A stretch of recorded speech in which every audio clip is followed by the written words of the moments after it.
Alright, y'all.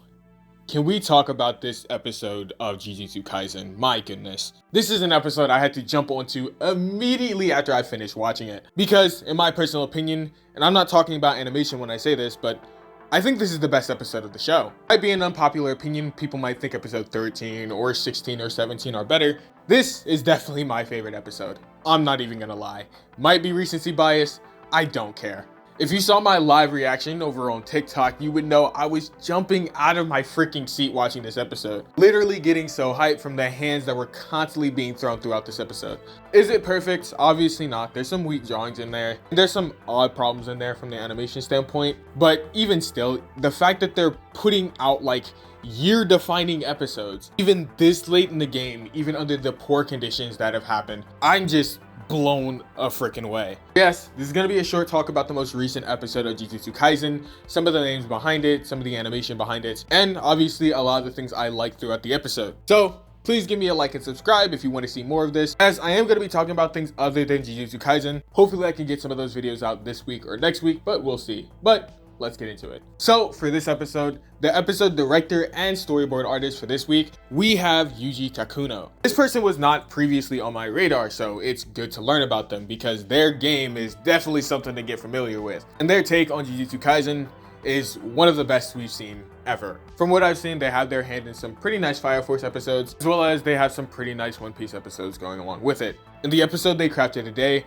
was a sight to behold. Just off of some of these shots alone, I love a lot of these perspectives and a lot of the places they put the hypothetical camera at. There's such incredible and clever shot compositions here, with incredibly large, spacious shots, these wide shots, some of these perspectives like Nobara's eye in the first person perspective. I feel it's very, very cinematic, and it's honestly really interesting to look at. It's very much in line with a lot of the stuff we see Gosu do in a lot of the top tier episodes of the show, so it really does fit right in. Furthermore, the washed out color palette at the beginning of the episode is really nice and is really representative of how Yuji is feeling due to the events that have occurred. Character acting and the emotion displayed through his breakdown is so incredible.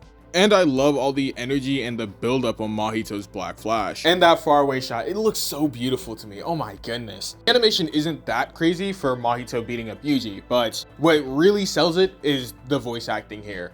Oh my gosh, was rent due for this voice actor. Mahito's voice actor really stole the show this time around. Obviously, when Todo makes his appearance, the color palette goes from a washed out color much brighter as Todo takes the stage. Almost as if the spotlight is on this brother here. He pretty much breathes the life and the color back into the scene. I love that. We get some more things that the hypothetical camera chooses to focus on. Love this Mahito drawing here. This cut here was confirmed to be Gosu. And my goodness, it looks very similar to stuff you'd see from people like Ohira. How he could pull this off while directing and storyboarding multiple episodes, I don't know. Teach me. And it transitions us perfectly to Dr. Bean's cut as he makes his appearance doing another Yuji punch. Maybe he just really likes Yuji. For the second time, we get another callback to Kuki Fujimoto's animation from season 1. Funny enough, Dr. Bean did this last time when they also did a callback to a Kuki Fujimoto scene in season 1. Maybe Dr. Bean likes Kuki Fujimoto. But my goodness, I really do wish this wasn't dimmed and stuff. It's still a gorgeous cut nonetheless. We get our flashback to Chainsaw Kaisen again for this Miwa portion, which is filled with incredible drawings and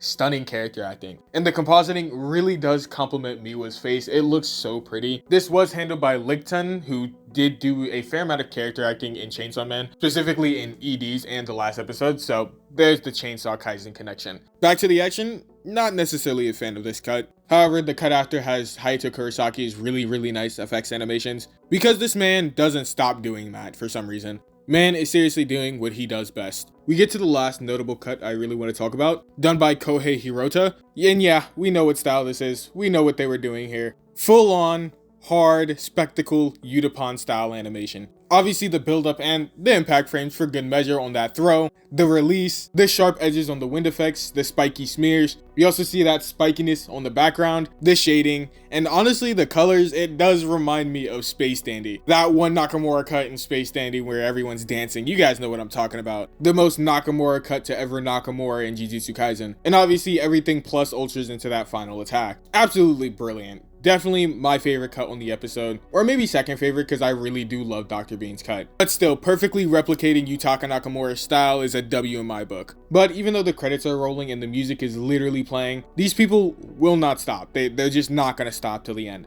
giving us one final really nice cut filled with so many moving elements and an incredible amount of debris effects animations to go along with it. Also, this drawing is gonna give me nightmares. With that, we end this incredible, ridiculous episode of Jujutsu Kaisen. My goodness, was this episode just something different. And like I said, regardless of recency bias, it is my favorite episode of the show, and I still think it is up there with some of the best animated episodes of the show. I do believe if they cover about 4 chapters, the fight ends next episode, and it seems like the staff are probably gonna go all in, at least as much as possible, for this next episode. Even judging from the trailer, they only showed such a small amount. They didn't show nearly what was gonna happen in the next episode. I'm definitely excited for what they're about to pull off. I cannot wait for my favorite fight in the entire manga to come to an end. With that being said, that is just a short talk of the Jujutsu Kaisen episode and a lot of the things I liked, and obviously some of the names that took part in this episode. If you liked the video, make sure to leave a like. If you disliked, dislike. I'm Debunked by Aaron,